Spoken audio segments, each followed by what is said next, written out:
Hi, welcome. In this video, it's going to be part two of, again, responding by way of Dylan Jones. And again, talk about this controversy happening by way of the International Association of Canine Professionals. Picture here, Dylan Jones, who called out the president of that organization for how he used a remote collar on a dog. And here, Dylan Jones talking about explaining his position regarding that incident, regarding his ideas about what defines training. So I want to do a part two because, again, part one, I talk about this whole thing in terms of free will and choice. So, again, there's a lot of talk here by Dylan talking about giving a dog the choice.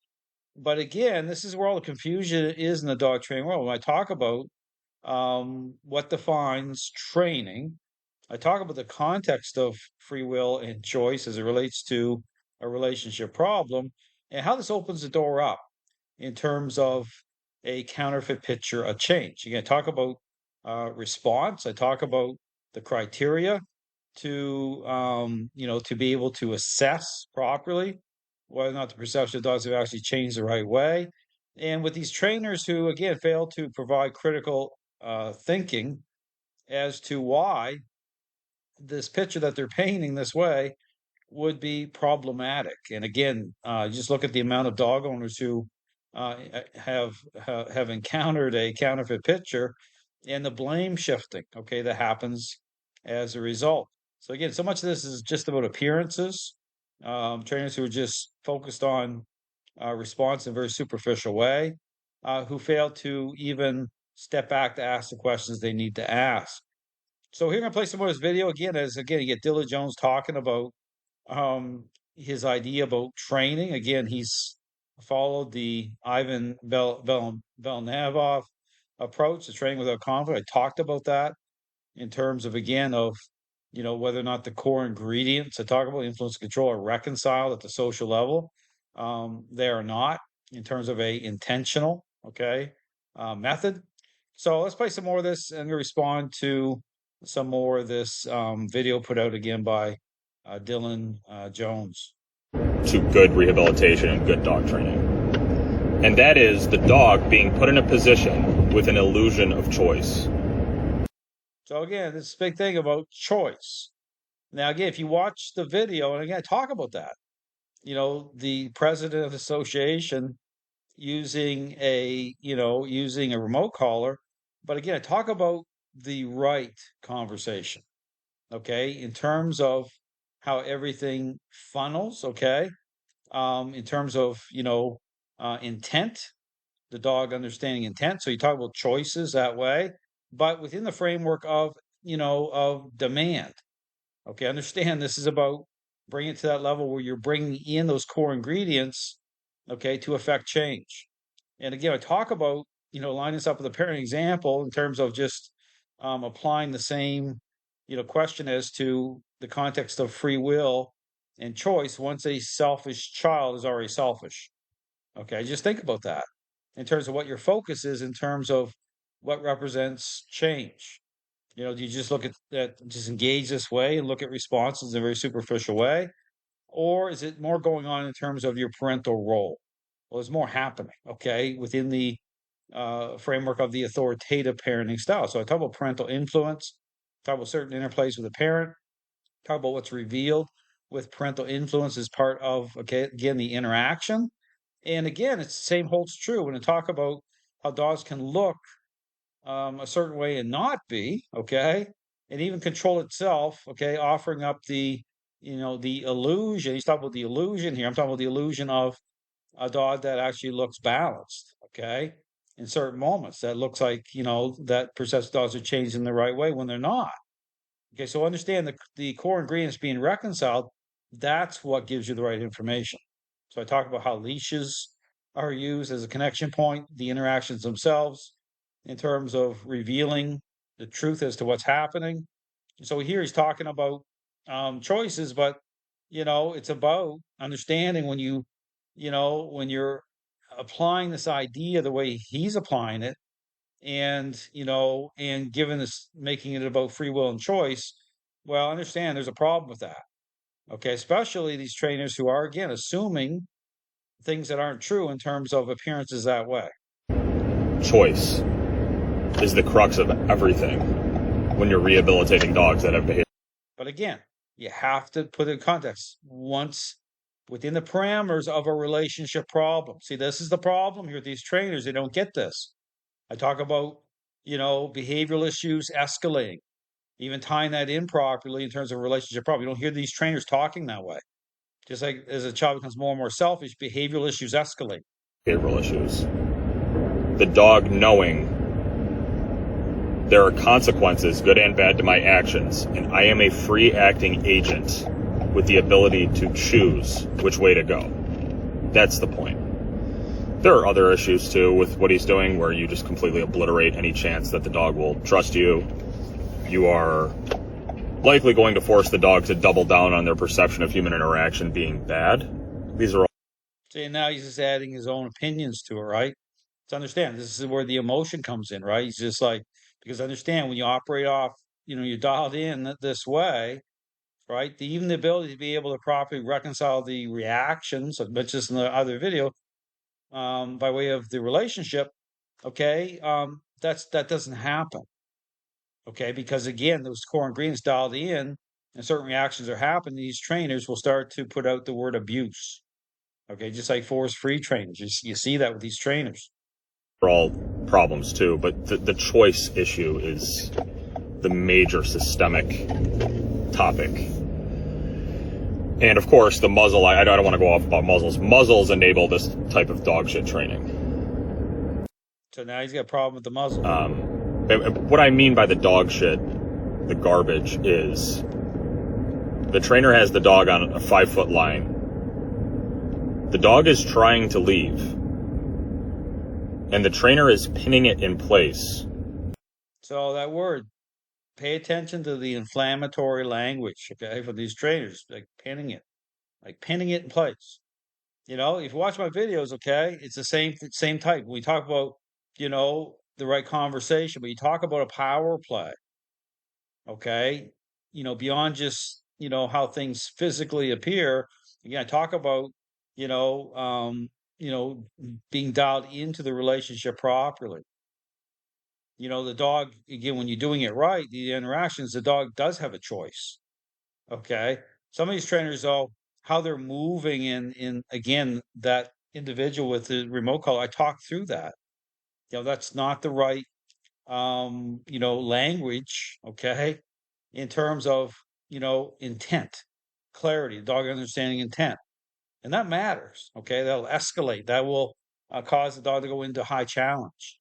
Okay, dog making sense. You see it there. It'll bring stress on the dog through that device as well. So, but here, these trainers do like Dylan, they kind of throw the baby out with the bathwater. Okay, they'll just write everything off, and they go the other way, which isn't the way to go either. Okay, they go this way of appearance focused.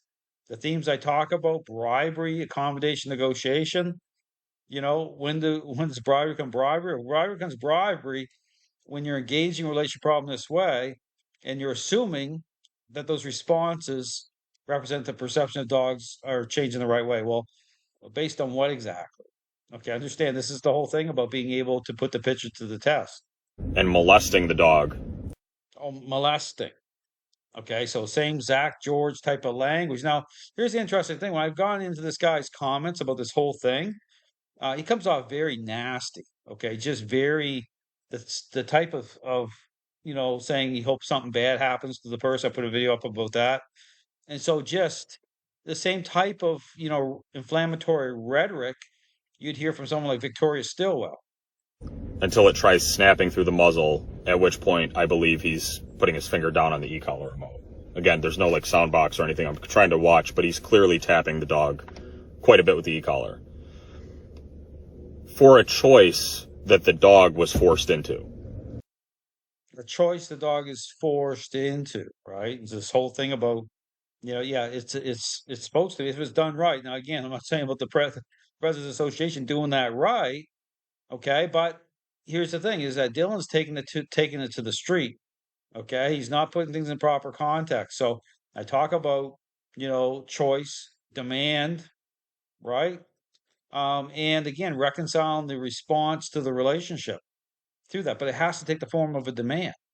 Once a relationship problem is underway, becomes a power play, just like the selfish child and the parent is engaging right in the child's airspace, in terms of parental influence being part of right the interplay.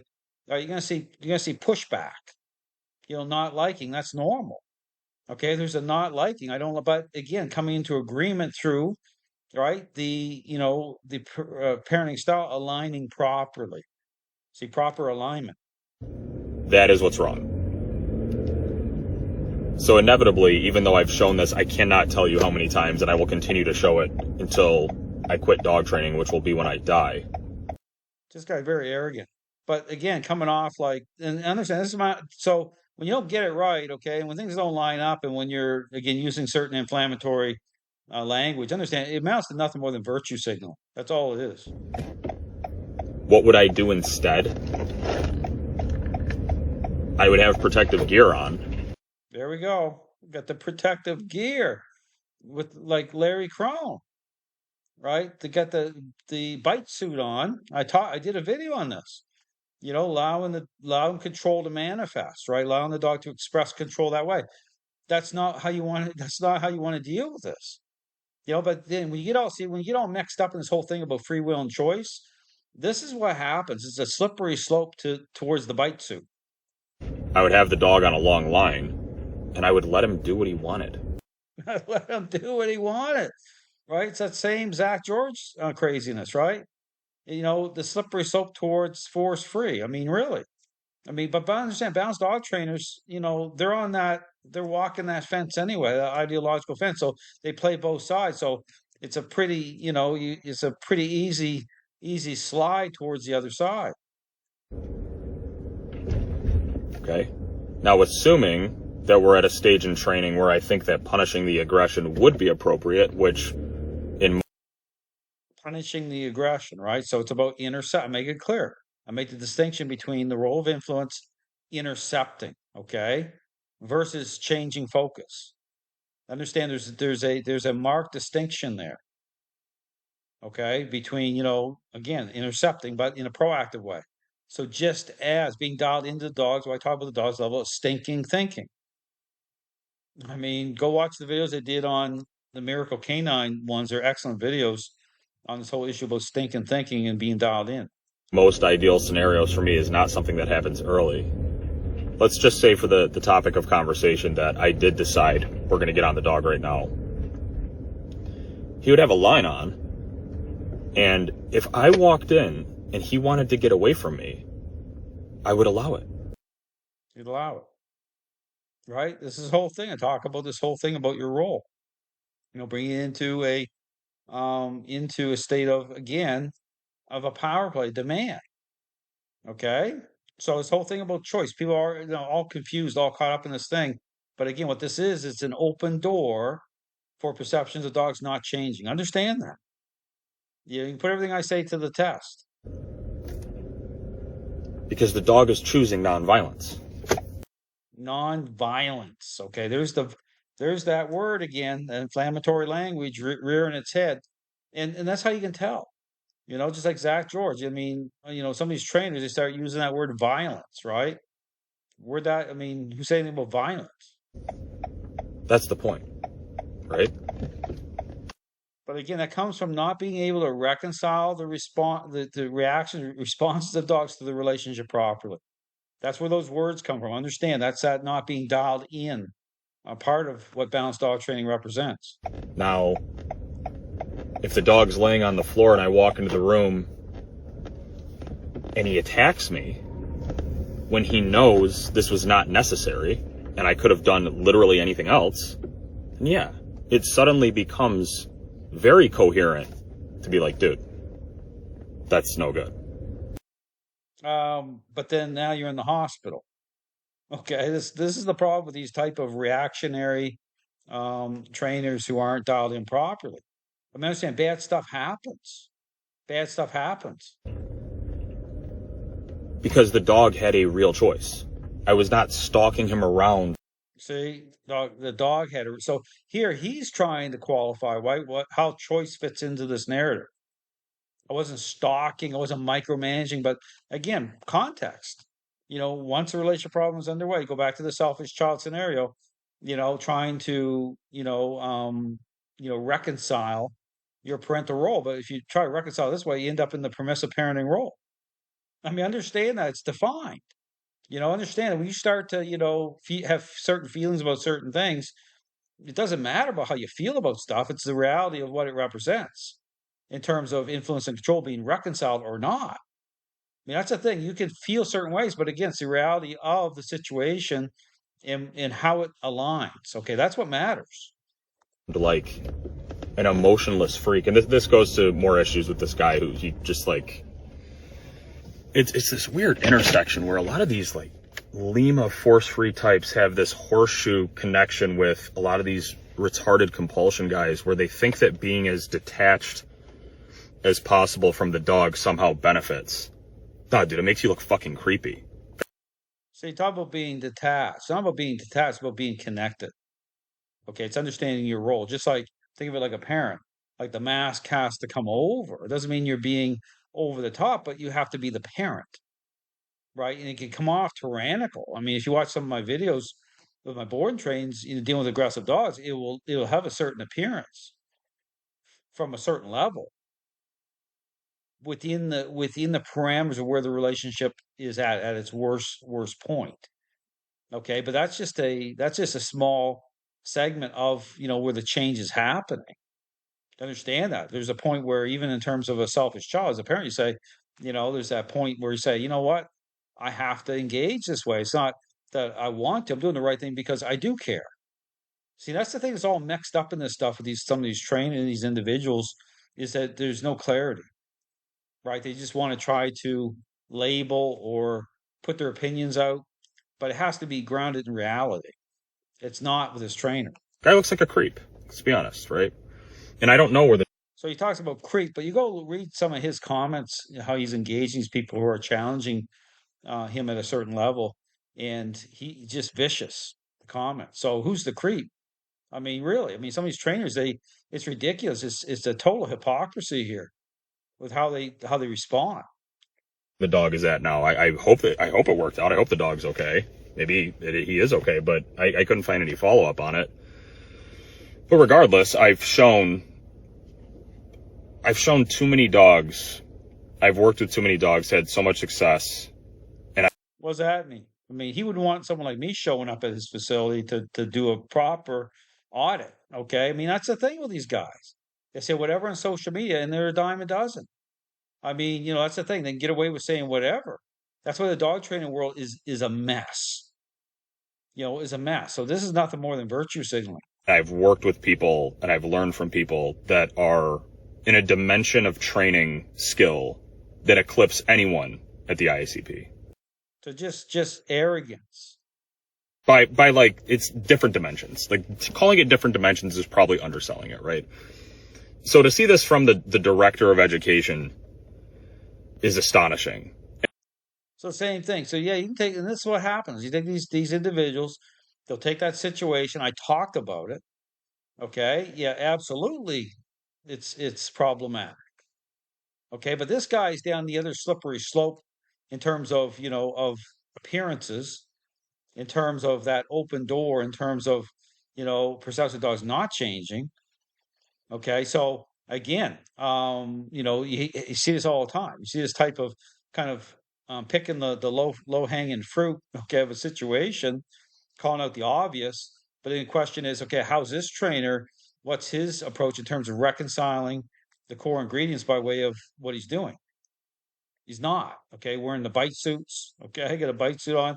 All confused about this issue about free will and choice as it relates to a process. I go through all of it. I put it all out there. So again, the dog training world's a mess. You're seeing right now this controversy with this association, balanced dog trainers coming up against each other. It's been a mess. And so again, this is just another controversy. Again, this individual is just, I mean, nothing special, just another balanced, confused Incompromised balanced dog trainer that's all just appearance focused, not connecting dots properly. Pay attention to his inflammatory language, but go read his comments too. I read some of them. Again, I kind of got dialed into the situation kind of mid as it's happening. But the comments, I could believe it. I mean, the comments, this guy is just vicious. I mean, there's no need of it, right? I mean, especially when again, look at the state of the dog training world. It's a mess. Thanks for watching.